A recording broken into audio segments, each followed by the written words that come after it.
I'm Christian Stanley, and I am a missionary. I've been a missionary here in the United States for almost 4 years now, ever since I got married. My wife's name is Rachel. We do a very different type of missions. It's not your VBS and it's not your typical stuff. We are missionaries in the realm of anti-trafficking, which means that we help law enforcement and families in finding their missing and runaway children. Through doing that in almost 4 years, we have felt a push on our ministry to train parents and to train people on what it is. We also do internet safety trainings for parents, and we do human trafficking trainings for churches and organizations. We've done dream centers and women's clinics all across the South. We love training people. We love making it where people are not scared of the topic, but are confident. Most parents, when I talk to them, are a little more on the scared side of the internet when it comes to these things such as pornography and such as grooming and predators and all this stuff. So our whole goal is to go in and to empower them to be confident and not scared anymore so that they can make wise decisions, informed decisions regarding their children when it comes to the internet. So we are very blessed to do that. One of the reasons that we do that is because we have so many teenagers in today's world that are being, for lack of better words, gobbled up by the internet. The internet is absolutely destroying their lives, whether it's social media or pornography or grooming or sextortion is another one that we deal with a lot. So there's a lot of different things going on. Statistically, the reason that we do these things, the reason we have these talks and we're talking about pornography and grooming and all these things, and most of the stats and statistics I'm going to give you are stats for the United States. It's not worldwide necessarily, but it's according to addictionhelp.com. In 2023, statistically in the United States, 93% of teen boys had already been exposed to pornography, and 62% of teenage girls reported the same thing, which means it's a jump. If you look at statistics over the years, going from like 2000 to now, really it used to be more of a male-dominated issue. Now you have a lot more females, especially younger females, getting caught into these things. The average introduction area, there's a lot of different statistics for this, but some agree, some disagree. But from what I've looked at, anywhere from the age of 9 to the age of 13 years old is when they will typically get introduced to pornographic images. To me, that breaks my heart. That's why we do what we do. That's why we talk about these things and go and talk with parents. Me personally, in my story, I was introduced at 7 years old, which is even before that. Whether they've been introduced involuntary or whether it was voluntary and they looked it up, it doesn't matter. When you're that young, it can begin to take over your life and it can take over your brain. Like I said, I was introduced at 7, but I didn't even know it was wrong until I was about 12 or 13. So by the time that I got there, the issue was already at a point where I could not say no. My brain was already wired to look at these things. So another statistic says that in 2016, users, which are just viewers of pornography, users viewed 4.6 billion hours of pornography on just one website on the internet, right? And I did the math on that, and it would take 525,000 years without pausing, just sitting there for one person to watch that same amount of content. What does that mean? It means that we have a way bigger issue than we think we have. That's just one website. There's multiple upon multiple upon multiples of websites on the internet. You can find pornography on social media now, which is a big part of the issue because kids are finding it on accident on things like Instagram and Facebook and Twitter or X, whatever you want to call it. They're finding these things on accident and they're getting hooked by something that's very dark. Then when it comes to the grooming and stuff, the reason that we train parents on predators and grooming is because statistically in the United States, according to the FBI, they estimate that there are somewhere around 500,000 predators active online every day. And those predators are looking for children who don't have someone standing in the way for them. That's why we do these things, is because we want to empower parents to stand in the gap for their child and to be that shield. Instead of being someone that says, oh, I just hope nothing bad happens, be someone who says, I know nothing bad's going to happen because I am learning these things and I'm going to sit here and I'm going to be there for my child. The first thing I would tell parents to do, if you're watching this and statistics I said scared you, or you've seen something that scared you today, the first thing I can say you can do today is start learning today. Your kids might be young. I've got a 9-month-old myself. I don't have to worry about these things yet. But if you start learning today, when and if something happens, we're going to hope and pray that nothing happens. But when and if something happens, you won't be playing catch up to try and learn what's going on. So instead of giving your child Instagram and not knowing how Instagram works, maybe before you give it to them, do your research, go onto these websites and find some good source material and learn what Instagram does. Learn how Instagram works, or Facebook or Snapchat, whatever it is. If you plan to give that to your kids, learn how they work and start today instead of waiting for something to happen. And then you're caught trying to catch up and you're like, I don't even know what's going on. I get calls from parents almost on a weekly basis asking me things like, my child did this, what should I do? Or my child was talking to someone on this, what should I do? I had a call a couple of weeks ago where a daughter, I believe she was 14 or so, a daughter was communicating with a 40-year-old man through Google Docs. I get calls from these parents and it's like, what do we do? Even when I got that call, I was like, I have never heard of that. So I was like, let me do some research. I have no idea, So if I'm even learning and I'm someone who trains on these things, the internet changes daily. So if you don't start today, you'll be behind tomorrow. So that's my suggestion. When it comes to apps, I regularly mention to parents, when I do my trainings, I have this slide where I have all the problem apps. And I have another slide where I have, these are some new things that I'm learning. Like I said, the Google Docs and the Google Sheets, kids are using these to watch porn, all the AI stuff, the character AI, and all these things that are going on.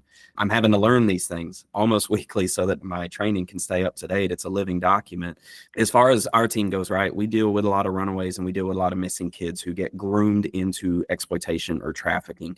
The apps that we deal with the most are Instagram, Discord, and Snapchat. What I tell parents and what I say to people is, if you give your kid access to the world, which is the internet, you're giving them access to the world then has access to them. So anything on the internet can be dangerous. But if you learn these things, you can make something that is dangerous. You can lessen that chance of something happening. So we just recommend that know what your kid's on at all times, have passwords to those apps, especially if it's a messaging app.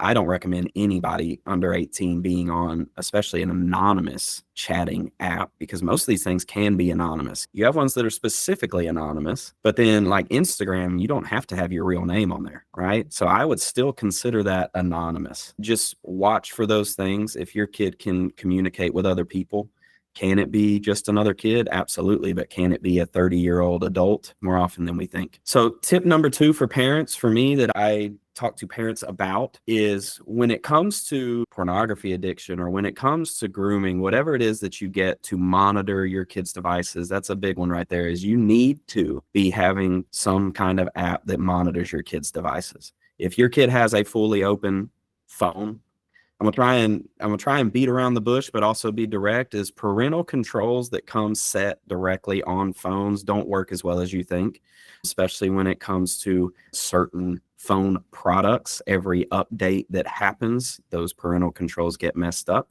So I recommend always having a monitoring thing for your children. But I recommend that if the funds are available, if you have the funding to do this, to also get a secondary monitoring app or device that monitors your whole home, which would be something that connects directly to your router. And what these things do is anyone who connects to your internet, it will flag and it will tell you what they are looking at.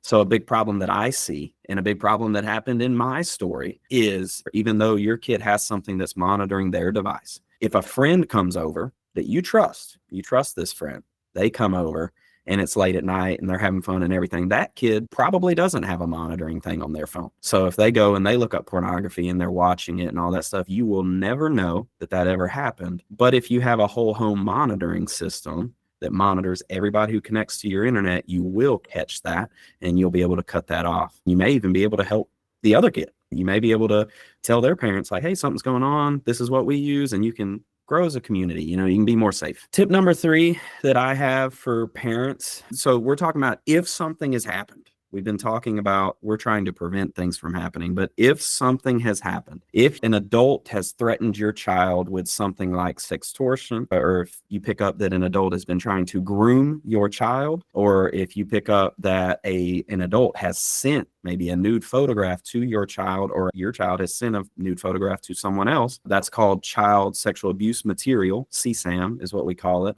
But if something like that has happened, a lot of parents, and I have yet to figure out why, they get into this mode where they're scared about it, they're frustrated about it, they're upset about it, but they don't necessarily want to go to the police about it. They let all this time pass where, yes, you can still call the police, but a lot of time has passed and maybe this person has threatened your kid again or whatever's happening. As soon as you know something like that is happening, go to the police, start a case and start working on that. Right. I know there's a lot of legal loopholes and will the person get jail time and all this stuff. But if you don't start it, it'll never happen. So as a parent, as soon as it happens, and I think some parents get into the weeds, let's be honest here, they're a little bit embarrassed, right? I even hate to say that because most times what I tell kids when I'm talking to kids about this is it is not their fault. Most of the time, 99.999% of the time, it is not their fault. Somebody has led them into doing this. And if they've gotten addicted to it, they need help. So I tell them it's not their fault. But a parent, when this is happening, whether your kid's heavily addicted to pornography or has viewed something they're not supposed to view, or they've sent a nude photograph to some adult and that adult's using it against them, there's this feeling of obvious frustration, but there's this feeling of almost embarrassment because, oh my goodness, this is happening to my child and I never thought it would happen to my child. While I can get that, you have to get past that and call the police immediately. Get an investigator involved immediately. Once you do that, we're a nonprofit team that does these things. Once you start a police case on it, if you want to call somebody like me to help walk you through it and talk you through it, I am absolutely a resource. I talk to parents on a weekly basis. Like I said, there has to be that police case first if it's something this serious, because I cannot arrest anybody and I can't do anything like that, but I can help you walk through it. That's what I recommend to parents. When it comes to parents and this particular issue of the internet, pornography, grooming, all these things, it seems like a lot. It is a lot. It's a lot that's going on. It's a wide, vast world out there. But how we can support parents and how I recommend supporting parents is, number one, you've heard me talk about what we do. And while we are based in the South, we travel across the nation, not only helping missing and runaway kids, but we travel across the nation helping parents. So I want you to know that our training, our internet safety training for parents, or our human trafficking training for organizations, whatever it is, those trainings are free. Those trainings are free to churches. Those trainings are free to schools or whoever wants them, because we have people who support us to do these things. We will come. Don't see this video and think, oh, he would never come to my church or he would never come to my group or whatever it is. Yes, I would show up. We can do these things. The training that we do on internet safety takes like an hour to an hour and a half. So if you have that amount of time, we can make it happen. We can train your parents. It can also be reaching out to the community, where the community comes together strongly. We've seen in a couple different instances where certain communities, even in deep South America, in these small towns, where particular things that I've mentioned have just been attacking seemingly the town. We've had small towns in Tennessee that we've helped deal with that it was like multiple upon multiple of kids all at the same time were dealing with sextortion, and they had people threatening to kill their parents and threatening to do these things if they didn't send them money, or they're going to put their nude photographs out on the internet, or whether it's a town that's dealing with a lot of pornography addiction, all this stuff. Training the community is what's important, because I can come in for, like I said, one day and I can answer all these questions. And when I come in, people will have my contact info and my email. They can reach out to me, but I'm only there for one day. After I leave, the hope is that the leaders, the pastors, youth pastors, teachers, all these people that go through it will continue that help of the community and will think, oh, well, Christian talked about this. I remember this, and this parent's going through it, so I'm going to go and talk to them. Don't get me wrong. I'm saying I am a full open resource. People can reach out to me, but I have a 9-month-old baby and I travel all the time. So if it takes me some time to get back to somebody, then having a community that is wholeheartedly against these things is what's strong to me. They need to be together. But yeah, so after parents go through this stuff, they have a full open door to our ministry and talking to us. The community has to adopt the issue themselves, and they have to say, we're not going to allow this in our town. We're going to fight this. As far as our ministry goes, I am working on, I know there's lots of resources. Ever Accountable is a great resource, of course, but I'm working on a resource that I can hand out freely. The hope is freely to hand out a booklet covering porn addiction from the point of view of when I was in it, and from the point of view of when other friends were in it, and how I would have wanted to be talked to at that time. Because in my mind, nobody who is in active addiction wants to read a big, long book about their addiction. So I'm working on a little booklet that we can hand out for free, 5 to 10 pages max, probably, that can hopefully prick the hearts of maybe a young teenager that is maybe caught in this. Like I said, I train parents mainly, but we are working on a talk where we can come into like churches or groups and talk to the teenagers. None of that is ready, because talking about this stuff directly with the people who are dealing with it, there's a lot of eggshells there. And I've got to figure out how to be effective without triggering certain things in people. So the community has to come together mainly, but we are always here. So if people want to find us, there's multiple ways. Like, we're on social media. My name's Christian Stanley. You can find me there. Our website is The Stanleys. The link will be in the description. thestanleys.co. That's not a typo. We tried to get .com, but they wanted money for it. thestanleys.co/training to get specifically to our trainings. But if you just do thestanleys.co, you can go there. You can learn about our ministry. It tells you how to email me on there. You can subscribe to our newsletter and hear all that we're doing. And you can learn these things, and you can bring a training in. We'd love to come do it. Doesn't matter where you are. We'd love to be there.